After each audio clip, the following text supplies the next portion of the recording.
Hello everyone, this is Ted Check, External Affairs Officer for the York County Office of Emergency Management. I'm here with Sean McFadden. He is our municipal planner.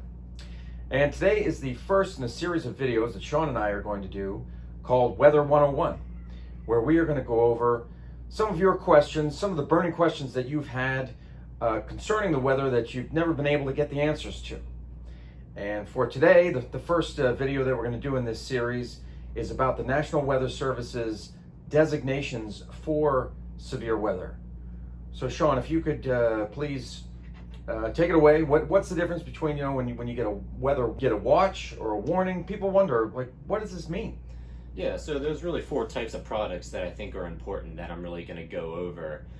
Outlooks, watches, warnings, and advisories. So we're going to start with outlooks. Outlooks are really issued, and the main goal of them is to provide information about hazardous weather that is occurring within the next week or so.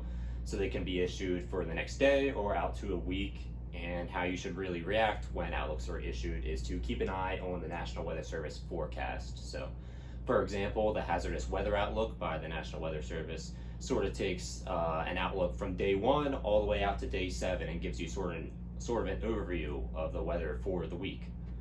Next are watches. Watches are issued when atmospheric conditions are favorable for a hazardous weather event. So they're issued an hour to multiple hours out, so you have time to prepare, and you should make sure you have your emergency plan ready in case that watch would be upgraded to a warning potentially. And then warnings are issued when a hazardous weather event is either imminent or it's actually occurring. So whenever a severe thunderstorm warning or tornado warning is issued, you have minutes to be able to act immediately, go to your basement, go to your internal shelter, and be able to properly prepare for a tornado or severe thunderstorm warning among the many other warnings that the National Weather Service will issue.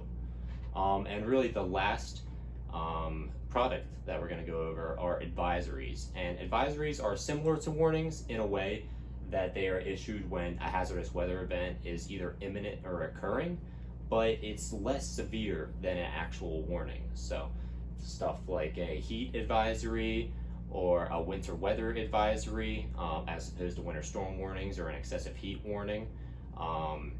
They are for less severe events, but they're still for an event that is occurring or it is imminent. So similar to warnings, you have minutes to be able to react, and you should exercise caution and be prepared for the actual event. So putting some real life applications to this, if we look at it in, I guess you could say, cupcake terms, an outlook is when you're thinking about cupcakes. They might potentially happen, just sort of looking ahead, looking forward. You might want to make cupcakes later in the week. It's just sort of providing information that cupcakes may be made later in the week. Watches are when all the ingredients are there for making cupcakes. So you have your flour, you have your eggs, you have your milk, you have your batter, whatever else you may need to make cupcakes. So all the ingredients are there, but not necessarily everything is put together yet.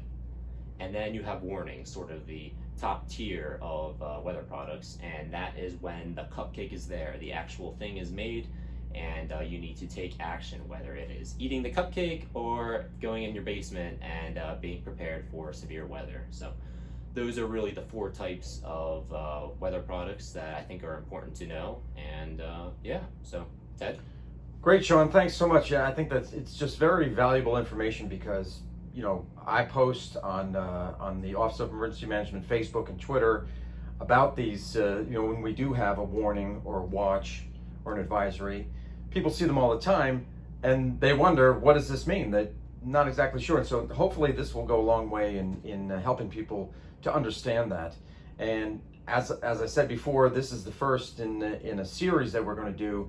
So feel free to drop us a line on Twitter or on Facebook if you have any suggestions for any of these videos. And we will see you on the next one. Thanks for watching. Thanks, guys.